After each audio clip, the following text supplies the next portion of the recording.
Mga boss, para iwas sa sa putik at saka dumi. Yan ang mga boss. Smooth na smooth yan, walang sayad yan mga bossing, no? Yun. Ayan na bossing, tapos ito na yung tapalodo niya.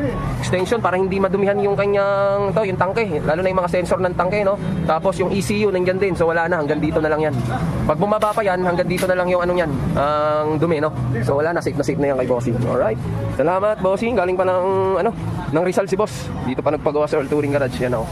Available yan mga boss, yan, napakatibay yan, no? Napakatigas niyan. Okay? Walang galaw yan mga boss. Yun, no? Ayan.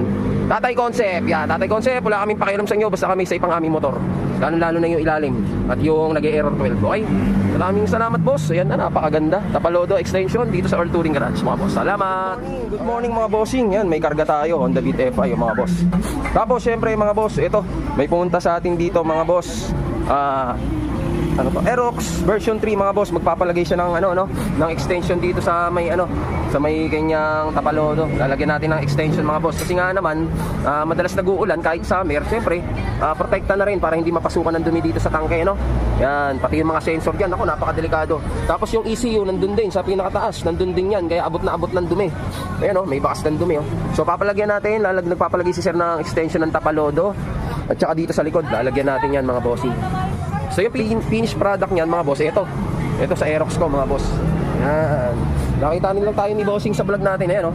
So kung makikita nyo, walang kadumi-dumi yan mga boss. Tsaka yan, matibay yan, walang kalug-kalug yan. Kasi meron tayong special na bakal na brace na nilalagay dyan, no? So safe na safe pati yung ECU mo, no? Yan mga bossing. Tapos pati dito sa likod, ayan, oh. Napakalinis ng loob, no?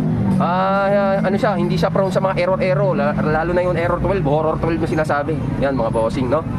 Depende sa inyo kung gusto nyo papalagay. Kung kayo racing, syempre mga concept po huwag kayo magpalagay niyan. Hayaan nyo masira yung motor nyo, di ba? Okay, huwag nyo kaming pakialaman kung gusto namin maglagay ng yan. Gusto namin maprotektahan ng motor namin, di ba? Kanya-kanya na tayo ng trip. Bahala kayo sa buhay nyo. Okay. Yan gagawin natin dito mga bossing. Galing pa ng Rizal si boss, no? Tirahin natin to para maging protektado na yung Aerox B3 ni bossing. Ayan nga pala ilalagay natin mga boss. Okay? Salamat. Pakita sa bossing ngayon. Ito na po yung nilagyan natin ng tapalodo, no? Yung extension ng tapalodo tulad ng B3 natin mga boss para iwas sa sa putik at saka dumi. Yan ang mga boss. Smooth na smooth yan, walang sayad yan mga bossing, no? Yun. Ayan na bossing. Tapos ito na yung tapalodo niya. Extension para hindi madumihan yung kanyang yung tangke, lalo na yung mga sensor ng tangke, no?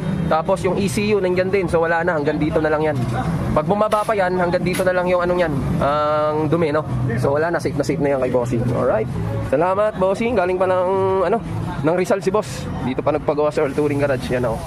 Available yan mga boss, yan, napakatibay yan, napakatigas niyan. Okay? Walang galaw yan mga boss. Yun, oh. Ayan. Tatay Concept. Yan, Tatay Concept. Wala kaming pakialam sa inyo. Basta kami sa ipang aming motor. Lalo na yung ilalim. At yung nag-error 12. Okay? Maraming salamat boss. Ayan na, napakaganda. Tapalodo extension dito sa All Touring Garage mga boss. Salamat.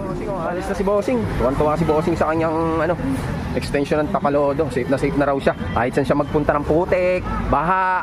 Yan, safe na si bossing. Alright. Salamat. Ayun, oh. Gandang tignan, oh. Alright.